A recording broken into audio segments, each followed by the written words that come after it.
Yo, what is up, everybody, and welcome to the Result Report. Here I am with my good friend Zach, and we're going to talk about NBA free agency and some trades. Let's get straight into it. A team that was really playing well and contending that really just fell down the ropes is the Pacers, and they have a player that maybe shouldn't be their best player in Tyrese Haliburton. What do you think about his contract? Well, Isaac, it's a little bit expensive for my taste, but for 5 years, $260 million, he needs to be the cornerstone building block for the Indiana Pacers. Well, yeah, this is the largest contract in Pacers history, and he's making $52 million a year, which is more than LeBron and Jokic, and both of them are maybe LeBron, the top 5 NBA all time, possibly, and then Jokic, probably the best player in the NBA right now. Then the Pacers also signed Bruce Brown, who is another who's an NBA champion from Denver. What do you think about this? Well, he is a byproduct of the University of Miami, and for anyone who watched the finals, we all knew that Bruce Brown was the linchpin off the bench for the Denver Nuggets. The Mavericks were really struggling near the end of the year, and Kyrie Irving, as a free agent, made it seem like they needed to bring him back. Again, Kyrie finding another team for another year. Hopefully, Dallas Mavericks will be a long-term home for Kyrie Irving. Yes, for 3 years. And then the Bucks also re-signed Chris Middleton for 3 years. Again, a little too rich for my blood, but hopefully it plays out well for the Milwaukee Bucks. I think they can win a championship. It's just that last year I don't think they took the Heat seriously earlier in the series. Then later it just became too much, and then they couldn't climb out of that deficit. Also, the Rockets and Fred VanVleet. What do you think about this one? To steal Fast Freddy from the Toronto Raptors was a great pickup for the Houston Rockets. But for 3 years, $130 million was just a little too rich for my blood. Okay, so I think VanVleet's going to be maybe the head of this franchise, like the one they build around. And now Gabe Vincent, who was actually a starter for the Heat, is going to LA. And now another player they re-signed was D'Angelo Russell here, and he has a player option next year. And do you think he's going to stay that if Gabe Vincent is the starter? This was my favorite signing all offseason in the NBA, was Gabe Vincent returning home to California to play for the Lakers. I think that Gabe Vincent and D'Angelo Russell will make a great pairing for the Lakers. But you're a Heat fan. Why is that your favorite? Good point. Harrison Barnes is staying in Sacramento. I think they're a championship contender. How about you? They still might be a year away, but Harrison Barnes, back with De'Aaron Fox, one of my favorite players, is going to be a really good pairing. Yes, it will. And Sabonis is in there, too. Then the Heat are losing more guys with Max Strus now. Strus to the Cavs. That was a big surprise for me. Just a couple of years ago, he was just a G League player. Now he's about to sign. Now he's signed a contract for, I forget, how much was it? $63 million. $63 million. And the Heat they're just going to keep doing the same thing, finding the guys nobody wants, and then they'll turn into the people everybody wants. The Grizzlies and Desmond Bane agreed to a max extension. Oof. Again, maybe a little too rich for my blood, but hopefully that plays off for the team.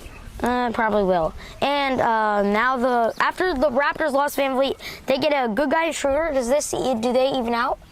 The German point guard, I think that this will alleviate some of the pain for losing Fast Freddy, but it's probably not going to be enough for the Raptors to be a playoff contender. Especially now with a new coach that has no head coaching experience, and now Patrick Beverley, another point guard that's experienced in the league, but still not really. They're bouncing across the league just like Dennis Schroeder. He's going to Philly for 1 year. What do you think about that one? 1 year, $3.2 million. That was a great signing for one of the toughest defenders at the point guard position. So Patrick Beverley to the 76ers was an A+ in my book. I don't know about that. He might cost them some games with his rage problems, like what he did against the Celtics in LA. But we'll see. We can agree to disagree on this point, but yeah. Okay, yeah. Okay. The Bucks re-signed the runner-up for Defensive Player of the Year, Brook Lopez. Brook Lopez, returning back to the Milwaukee Bucks, was a great signing for Milwaukee. There were some surprises that Brook was not going to return back to Milwaukee and maybe sign with the Lakers. So for them to retain Brook Lopez in Wisconsin was a big get for the Milwaukee Bucks.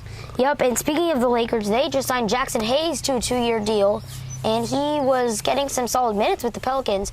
How about the Lakers? This one really surprised me. I was really surprised that the New Orleans Pelicans would let him sign elsewhere. But hopefully this will be some front court help for the Los Angeles Lakers. Especially with how the Pelicans are going to start losing more guys, and how they missed the playoffs last year. They need to start adding some and not just getting an 8 seed, because I think they have the players to where they can possibly be a championship contender. I'm with you on that one. And then O'Shea Brissett, who was a starter for the Pacers, and they do not have very much depth. He agrees to a 2-year deal with the Celtics.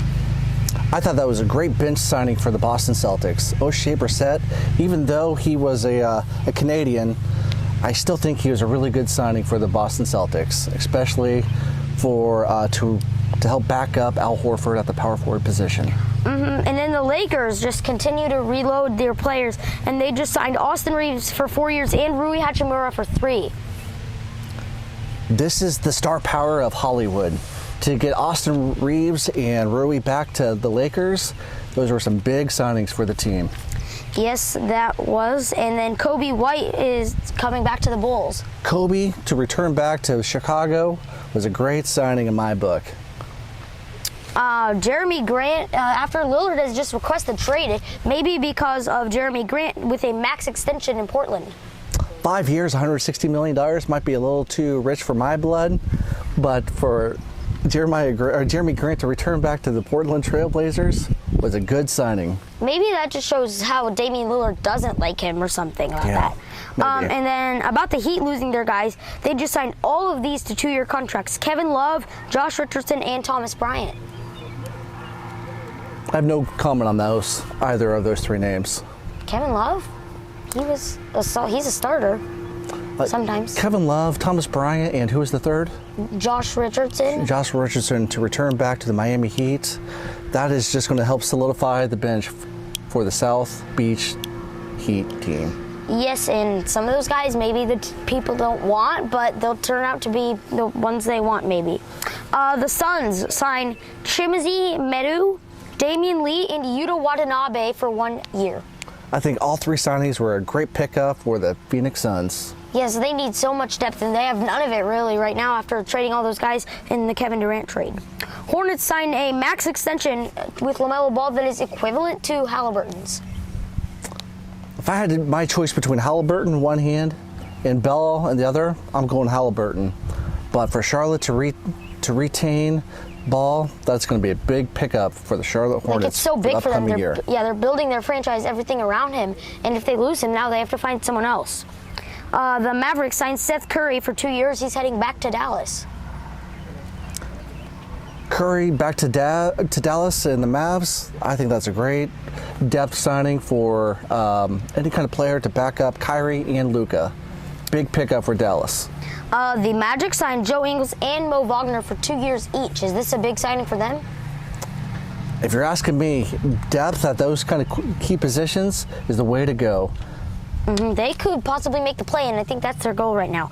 The Nets re-signed Cam Johnson for 4 years. Had a great season with the Nets after being traded from Phoenix. Cam Johnson to return back to the Brooklyn Nets was a great signing for the Brooklyn team. I was really surprised that Phoenix would include Cam Johnson into the trade in the midseason, but in order to sign back a young power forward, Cam Johnson was a big pickup for Brooklyn Nets. Obi Toppin to the Pacers now. More guys that they can put this. They're actually making moves this time. Yeah, OBI to INDY. That's going to be a big connection with Halliburton to Obi. Sabonis a max extension. Anything about that? I have no comments on Sabonis. Jay Crowder stays in Milwaukee for 1 year. Is that really big? I would say that's just a pass-through, just warming up some spots. For the few minutes Giannis is on the bench. I guess so. Porzingis gets an extension, so he'll be in Boston for 4 more years. Who is that, Porzingis? I think Porzingis, adding that to that championship contender team, might just put Boston Celtics over the hump and bringing home the championship O'Brien trophy for next year. However, they do not have very good chemistry. They just traded the heart and soul of the team. And then Kyle Kuzma and Jakob Poeltl are returning to each of their respective teams for 4 seasons. Jakob back to the Raptors and Kuzma to the Wizards. Just what both franchises needed to help them get over the hump and into the playoffs. I was shocked with the Kuzma move. That just made me think, wow. That's a lot of money. Then DiVincenzo to the Knicks for 4 years. Who was that? DiVincenzo. I think him to reconnect back with both Villanova teammates, with Josh Hart and Jalen Brunson, was just what he needs for his career and to help the Knicks to advance to another round in the playoffs. Yes, that's a big deal. And he was a big part for the Warriors in their bid to the second round.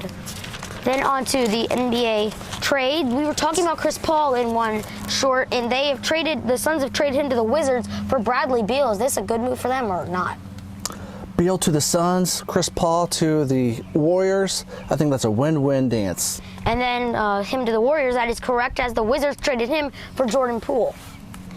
This might be good for Jordan Poole to be able to sit in the driver's seat in his own franchise. Yeah, and get away from Draymond, too. Yeah, no one likes to be punched in the face. Yeah.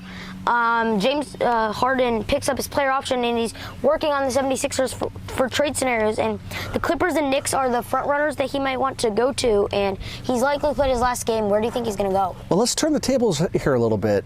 Isaac, where do you think James Harden's going to sign with?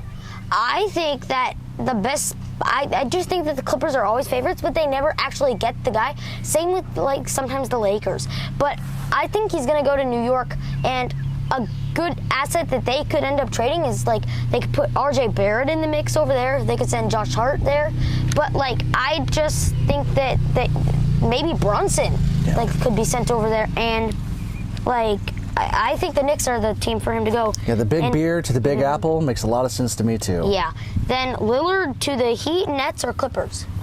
I'm going to say Lillard to South Beach. And they could give up, like, some draft picks and Hero, Martin, and, like, he all can be those their key hero. assets. Yeah. And then the Grizzlies trade Tyus Jones and a first-round pick to the Wizards. The Wizards traded Porzingis to the Celtics, and Boston traded Marcus Smart to the Grizzlies. Marcus Smart to the Grizzlies. That's the most intriguing one to me. Yeah.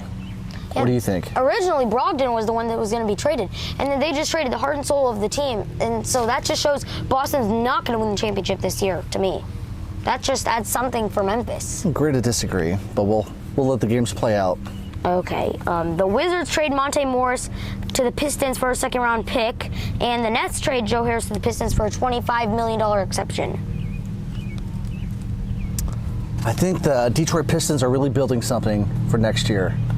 Led by Jaden Ivey, Jalen Duran, Cade Cunningham. He just keeps getting injured. If he stays healthy, then that's really what they need. Yeah, agree. Okay, thanks for tuning in to our NBA free agency video or result report. Make sure to like, subscribe, and leave a comment to stay up to date with our channel. I'm Isaac. And I'm Zach. Peace out.